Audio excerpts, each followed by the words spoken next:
Andrew Tate, the most famous man on planet Earth. Love him or hate him, everyone is watching. Although controversial, Andrew's meteoric rise to fame has led him to become one of the most influential men in the world. He's no longer regarded as a celebrity or an influencer, but rather a political figure. A man who has captured a generation of minds and impacted millions of people across the globe. His polarizing views have sparked debates worldwide, even at the highest of levels, including institutions and governmental organizations. Online influencer Andrew Tate's vile misogyny infiltrates our classrooms and society. But the true Andrew Tate is a man that is largely misunderstood. I wanted to take this opportunity to discover the real Andrew Tate. This quarter now, he invited me out to Romania, where he remains within the confines of the legal system. With armed guards at his side, me and Andrew met at a secret location just outside of Bucharest. In this 3-hour interview, Andrew shared some of the most controversial opinions today. They just fucking make it up. Women are the attack vector. How do you avoid this attack vector? What, be gay? The real reason behind his arrest. I was accused, obviously, of the complete garbage charge of human trafficking via the Loverboy method. And what they're saying is... And revealed some shocking confessions never disclosed to the world before. It's a good question you asked me. I probably shouldn't say this stuff. I'm supposed to say it. My question to you is, with a man that's of your level of wealth and your level of status, you could access things as much as you want. Yeah. This may seem like a stupid question. Yeah. But you could just bounce, no? Like, in theory, yeah, but you know could what? go to an island. I could, but you know what? I feel like God's testing me, and he's not giving me this to run. He's giving me this to fight. And if I lose, then I will go to jail. Bro, if I was an illegal immigrant and came into the UK by boat and walked around with a machete, I wouldn't go to jail.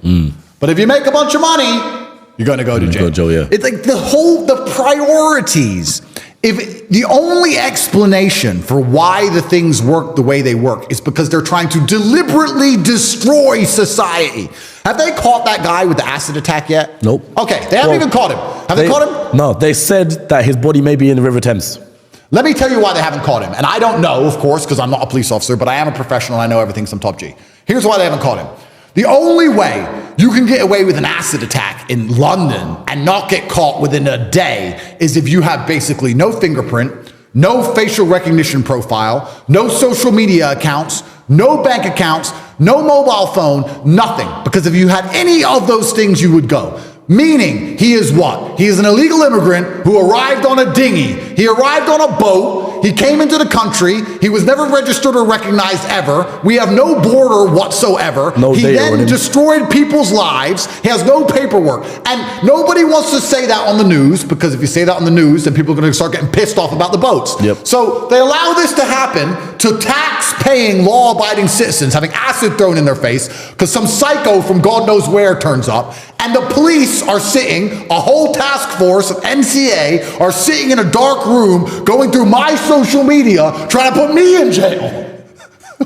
This is some dumb shit, man. This is some dumb shit. On what level of clown world are we? On what level of clown world are we operating on? Yeah. Like, there's nothing else to do. There's no stabbing epidemic. The watches are getting stolen in London. The cars, every Range Rover gets stolen. Like, they have nothing else to do. Well, of course, they don't care. They don't care. They don't sit there and say, let's actually protect the population and do something important. No, they don't care. They say, let's get Andrew, because that will show people at home that you can't tell the truth, that you can't get too big and you can't get too popular, and that if you have opinions, you should keep them to yourself. And next time the COVID comes around and you know it's garbage, you should probably shut up because you don't want to end up like Andrew. Look what happened to Andrew. And that's what's going to happen.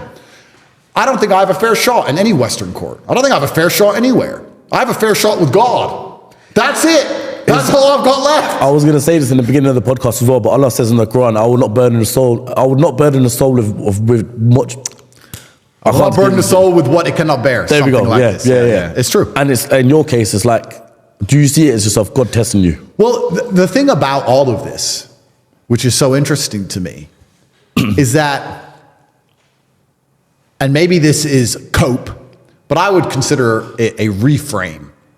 My enemies could only make me stronger. You're going to put me in jail. You think I won't come out a more formidable opponent from jail? I mean, there are so many things that could happen to me that would be worse than jail. I could get cancer. I could be in a car crash. I could lose a loved one. I could end up at war. So many worse things in jail. People think jail is terrible. And yeah, jail is bad.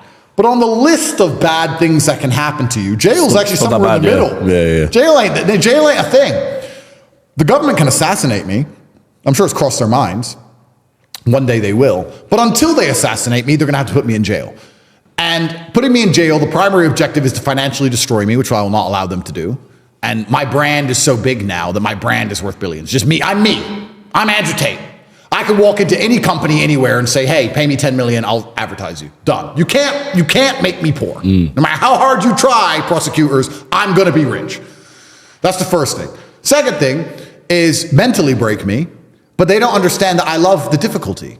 I've reframed my mind. I eat pain. It's good. It's fine. Put me in jail. Great. I can't wait. Put me in jail. I have all the time in the world to do push-ups. Put me in jail. So you get a buzz off of it. Take me to jail. No, but if I'm scared of them, that empowers them. You can put me in jail. It doesn't change who I am. In fact, it makes me a more condensed, more formidable version of myself. The fact that everybody knows this is a Matrix attack and I've done nothing wrong makes me more famous and more globally recognizable. I emerged from jail as rich as before, more well-known, and stronger than I've ever been. So put me in fucking jail. So put me in jail. You think I'm scared? I don't. That's what we're going to do. Put me in jail. And they think that putting me in jail is going to somehow punish me. I don't see it as a punishment. I'm looking for an exceptional life. Exceptionalism is the highs and the lows. I want both. I wouldn't appreciate driving my Bugatti around the world if I didn't go to jail. If I only had one, the other would be nothing. There's you wouldn't know the other end. Yeah, you wouldn't know the other end. Put me in jail. Yeah. Fantastic. Can't wait. I can't wait. Put me in. Because they're going to. So the only reframe is do it. Go and do it. If someone puts a gun to your head, well, shoot me then, pussy. What the fuck? What am I going to sit here and cry? To fucking do it then. Yeah, do it then. It is what it is. So, but I just want people at home to understand that if you're truly looking to reach the highest levels of experience in life, you're going to end up going through the same crap I'm going through. They're going to hit you and they're going to get you because everyone's guilty of something. Yeah.